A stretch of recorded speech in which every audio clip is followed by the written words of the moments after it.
Hi, this is Anita from the Dusty Roads podcast.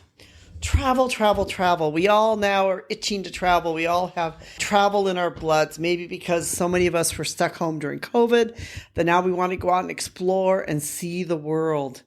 So I want to talk a little bit about the history of travel, how tourism evolved over the centuries. And I think this is sort of interesting to understand, to realize that you're not the first person who's been there, and you're not going to be the last person either. But we hope that while you're there, that you will have a great experience wherever you may go. First of all, there was the ancient travel, which was movement for survival and pilgrimage. There were the ancient civilization and trade routes where people would travel on these trade routes. They would travel for things like the spice route, the Silk Road. Sometimes, they traveled because, that was their job. They were traveling to be able to move goods or services to another part of the world. There's exchange of goods, exchange of ideas, culture, cuisine, even the technology of the time, that they would do all of that to be able to, they would travel. The pilgrimage was sort of like a form of an early type of tourism where the religious pilgrims would, travel from one part to another part to go on to a special pilgrimage or a special spiritual type of journey. These pilgrimages, they fostered spiritual growth and contributed to establishing infrastructure, roads, inns, and marketplaces as these pilgrims would travel along these routes. The Middle Ages became the role of exploration and expansion. Marco Polo, which I've talked about before, is a great example of the age of exploration. He's perhaps the most famous traveler of the Middle Ages in the 13th century. The legendary journey from Venice to the court, to the courts in China. His travels chronicled in the Travels of Marco Polo. They fascinated Europeans and spurred a desire to explore more distant lands. So, not only did he travel, but he also wrote about it. He wrote down the details. He spoke about it. He was a great orator, was able to, to talk about it and talk about these exotic lands, which sort of made other people say, hey, I want to go too. I want that adventure too. I want to see that too. There's a medieval pilgrimage and travel infrastructure, like during the Middle Ages also were more religious pilgrimages continued to be a significant travel driver. Pilgrims' routes, in Spain and other places began to support, and making, monasteries would give hospitalities and inns along the road. So they began to build up to be this sort of like this tourism infrastructure happening because of these pilgrims. Then there was the Renaissance and the Grand Tour for education and status. And you see this a lot in many of the artists in Europe, where they would go down to, go down to Italy, or they go on the Grand Tour and they would study down there and they would live down there. And this would be, a very important part of them. The Grand Tour is a rite of passage for wealthy European men, mainly from Britain. It involved extended European travel with key destinations including Paris, Rome, and Venice. And this would be considered their so-called important education for them to go and see these other parts of the world.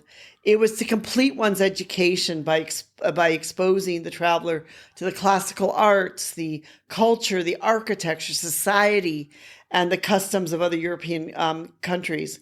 The aristocratic tourist would spend months, even years, traveling with tutors and servants, visiting famous landmarks and collecting art and participate in high society. The Grand Tour was kind of seen as this way to gain refinement and cultural knowledge, and it established travel as a status symbol. The Grand Tour was limited to the elite, but it contributed to the growth of travel and related industries as guidebooks and souvenirs and specialized accommodations, that they really began to fuel this with the whole entire Grand Tour. Then we had the Industrial Revolution, which kind of became the democratization of travel, meaning that in the 18th and 19th century brought profound changes in travel. Technological advances, particularly steam engine, revolutionized transportation, making travel faster, cheaper, and more accessible to the middle classes.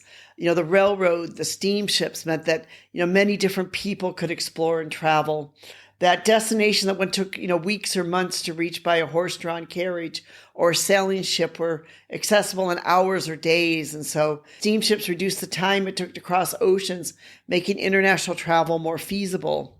So travel then became more affordable. It became, for all different classes of people were now able to explore and to travel. And then comes along Thomas Cook.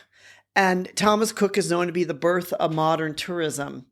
He was an English entrepreneur who's often credited for inventing the package holiday way back in 1841. You think about that. In 1841, he did the package holiday. He organized a train excursion of 450 passengers from Leicester to Loughborough, making the first organized tour. The venture began what would become a global travel company, offering guided tours, train tickets, and later international travel packages. Thomas Cook's innovations made travel easier and more accessible to the average person. And so this sort of became the start of the modern travel industry.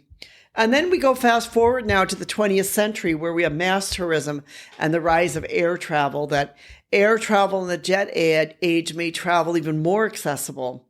The invention of airplanes made long distance travel easier, which, would take weeks by ship could now be accomplished in, hours. So it made it more accessible and easier for people to be able to travel from place to place.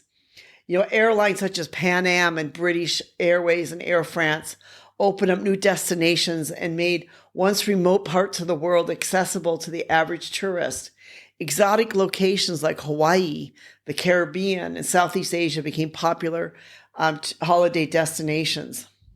And then after World War II, you had the economic boom in Europe and North America with this surge of tourism happening. Rising incomes, increased leisure time, and the expansion of air travel contributed to this mass sort of tourism. Introduction of things such as paid vacations for workers in many countries encouraged people to travel for leisure. And this began to lead to the growth of more vacation hotspots like Florida, the French Riviera, and Mediterranean resorts. And now we get to the 21st century, which is basically, this is the age of digital revolution and sustainable tourism, where you have the sort of like online travel and sharing economy.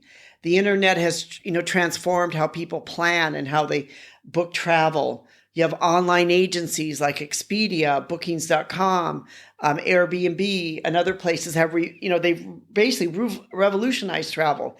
You have things such as, Grab taxis or Uber in many places where you don't need to rent a car anymore. You can basically, just take a car or a taxi. Social media platforms such as Instagram, even, things here as my blog here, which talks about travel, is also part of the digital age and this digital revolution where, basically where suddenly now we have this time. And then we have, sustainable and experimental travel where, environmental issues have become important. So there's a demand for what many people are calling sustainable tourism. Many people are starting to seek more eco-friendly destinations and travel experiences that minimize the environmental impact. Slow travel is also something too, where encourages travelers to spend more time in a destination, to not be so rushed, to sort of take it easy, to relax, to enjoy, is also beginning to gain some popularity. Experimental travel too, where tourists, they make a priority on unique, authentic experiences over traditional sightseeing, where they say, we really want to see the real country. We don't want to just be a tourist. We want to see what it really means to be in that country. Is also a dominant trend in the 21st century. And people want to have connections to the places that they visit. So, there's many reasons why travel appeals to people, and you can read our blog that we've written on this of the history of travel. But I just thought going through some of this, the history of travel is quite interesting, because when you travel, sometimes you think that it's only about you, but really you're not the first and you're not the last person that will be there. But what you need to do is you need to soak it up and get the most of it while you are there. That, travel is a great way to see and explore another country, a culture, and another way of life. This is Anita from the Dusty Roads podcast. We really appreciate you listening to us, and we hope that you've enjoyed this. Thank you so much for listening and being part of our community, where it's all about living your life as a global citizen.